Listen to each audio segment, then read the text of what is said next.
Hello friends, आज मैं बनाने वाली हूँ बहुत ही टेस्टी एकदम क्रिस्पी मूली के पराठे।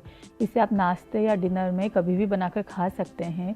इसे बनाना बहुत ही आसान है, साथ ही खाने में बहुत टेस्टी लगते हैं। पराठे को बेलते समय कई लोगों को बहुत दिक्कत आती है कि पराठों की फीलिंग निकल जाती है, तो मैं आपके साथ कुछ ट्रिक शेयर करूँगी जिससे कि ये बहुत अच्छे से बनकर तैयार होंगे। तो चलिए इस मज़ेदार रेसिपी को शुरू करते हैं। तो पराठों के लिए सबसे पहले मैंने 2 मूली को अच्छे से वॉश कर लिया है। ये लगभग 500 ग्राम मूली है और इसके पत्ते हटा लिए हैं, जिसे मैं स्टफिंग में बाद में काम में लूँगी। और इसका छिलका हटाकर इसे इस तरह से ग्रेट कर रही हूँ। इसके लिए मैंने मोटे छेद वाला ग्रेटर यूज़ में लिया है, जिससे कि स्टफिंग बहुत अच्छी बनकर तैयार होती है। तो आप देख सकते हैं मैंने दोनों मूली को अच्छे से ग्रेट कर लिया है। अब मैंने एक बड़ा बाउल लिया है, जिसमें मैं मूली को स्क्वीज करके उसका पानी निकाल कर उसमें रखूँगी। इसे इस तरह से निचोकर फिलिंग तैयार करने से इसकी फिलिंग बहुत अच्छी तैयार होती है। साथ ही इसके पानी को नहीं फेंकना है।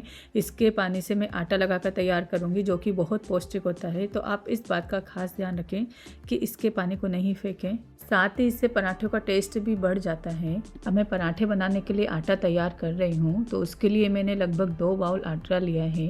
इसमें थोड़ा नमक और मूली का पानी डालकर मैं इसका डो तैयार कर रही हूँ। साथ ही ज़रूरत के अकॉर्डिंग मैं नॉर्मल दूसरा पानी भी इसमें ऐड कर रही हूँ। इसका हमें सेमी सॉफ्ट डो बनाकर तैयार करना है, जो कि रोटी से थोड़ा टाइट होता है।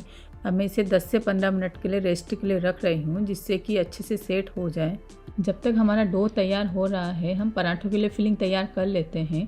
उसके लिए मैंने एक पैन में 1 चम्मच तेल डालकर उसके गर्म होने पर उसमें डाल रही हूँ लगभग आधा छोटा चम्मच जीरा, आधा छोटा चम्मच सौंफ, और इसको अच्छे से तड़कने पर इसमें ऐड कर रही हूँ ग्रेटेड मूली, जिसे हमने ग्रेट करके पानी निकाल कर तैयार कर लिया था।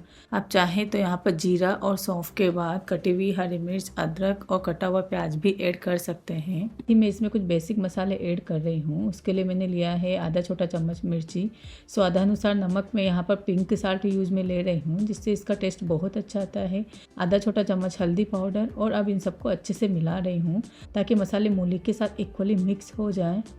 इसे मीडियम टू हाई फ्लेम पर ही पकाना है।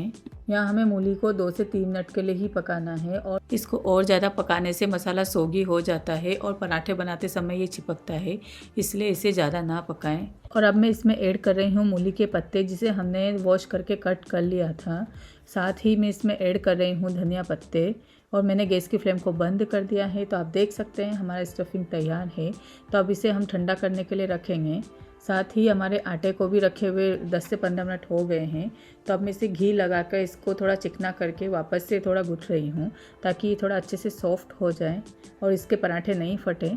तो इस तरह से आपको आटे को अच्छे से मसल कर तैयार करना है, जिससे कि पराठे बहुत अच्छे बनकर तैयार होते हैं। तो इस तरह से हमने आटे को अच्छे से स्मूथ कर लिया है। साथ ही मैं थोड़ा सूखा आटा ले रही हूँ। तो हमारे पराठे की फिलिंग भी अब ठंडी हो गई है, जिसे कि मैं दूसरे बाउल में ट्रांसफ़र कर रही हूँ। मैं पराठे बेलने के लिए आपके साथ एक ट्रिक शेयर करूँगी, जिससे कि आपके पराठों से स्टफिंग बाहर नहीं निकले और बेलते समय वो चकले पर ना चिपके, उसके पराठे अच्छे से बनकर आसानी से तैयार हो जाए। तो उसके लिए पहले मैंने 2 छोटी लोई ली है, जो कि नॉर्मल रोटी से थोड़ी छोटी है, और सूखे आटे को स्प्रिंकल करते हुए इसमें इस तरह से एक एक करके दोनों को थोड़ा बड़ा कर लूँगी।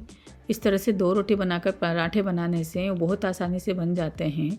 उनकी स्टफिंग बाहर नहीं निकलती है और वो चकले पर नहीं चिपकते हैं, बहुत आसानी से बन जाते हैं। आप बिगनर है तो मैं यही सजेस्ट करूँगी कि आप इसी तरह से इसको पराठे को बेलें, जिससे कि बहुत आसानी से बन जाएंगे। अब मैं एक छोटी रोटी पर मूली की स्टफिंग को रखकर उसके ऊपर दूसरी रोटी को इस तरह से रखकर हल्के हाथ से दबाते हुए इसको थोड़ा चिपका रही हूँ, और अब थोड़ा सूखा आटा स्प्रिंकल करते हुए पराठे को हल्के हाथ से बेलन से बेल रही हूँ, जिससे ये फटे नहीं और स्टफिंग बाहर नहीं निकले। आप कभी भी जब भी स्टफिंग वाले पराठे बनाएं तो उसे हमेशा हल्के हाथ से ही बेलें, जिससे कि उनकी स्टफिंग बाहर नहीं निकले। तो इस तरह से मैंने पराठे को बेलकर तैयार कर लिया है। मैं पराठे सेक रही हूँ। इसके लिए मैंने तवे को गर्म कर लिया है और इसे नॉर्मल पराठे की तरह ही मीडियम फ्लेम पर सेकना है। जब ये एक तरफ से सिक जाए तो दूसरी तरफ से पलटते हुए मैं इसको दबाते हुए सेक रही हूँ। साथ ही मैं इसमें घी अप्लाई कर रही हूँ। आप चाहें तो आप इसमें तेल भी अप्लाई कर सकते हैं। और अब दोनों साइड से इसको दबाते हुए मैं अच्छे से सेक रही हूँ। आप इस बात का ध्यान रखें केवल इसे मीडियम फ्लेम पर ही सेकना है, लो या हाई फ्लेम पर इसे नहीं सेकना है। जिससे कि अच्छे से सिक जाए और बहुत क्रिस्पी बनकर तैयार हो। तो आप देख सकते हैं हमारा पराठा कितना फूला फूला, कितना क्रिस्पी बनकर तैयार हुआ है। तो इस तरह से एक एक करके मैं सारे पराठों को अच्छे से मीडियम फ्लेम पर सेक लूँगी।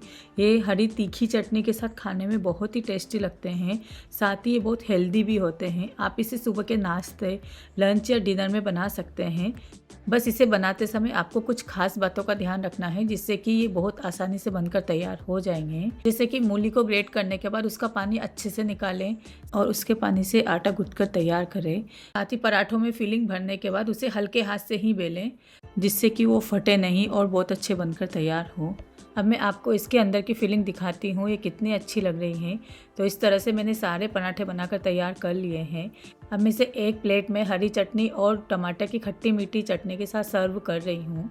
आप चाहें तो इसे किसी पिकल के साथ भी सर्व कर सकते हैं। ये खाने में बहुत अच्छे लगते हैं। जितना ये देखने में अच्छे लग रहे हैं, उतना ही इन्हें बनाना बहुत आसान है। तो आप कुछ बातों का ध्यान रखते हुए इसे बहुत आसानी से बनाकर तैयार कर पाएंगे।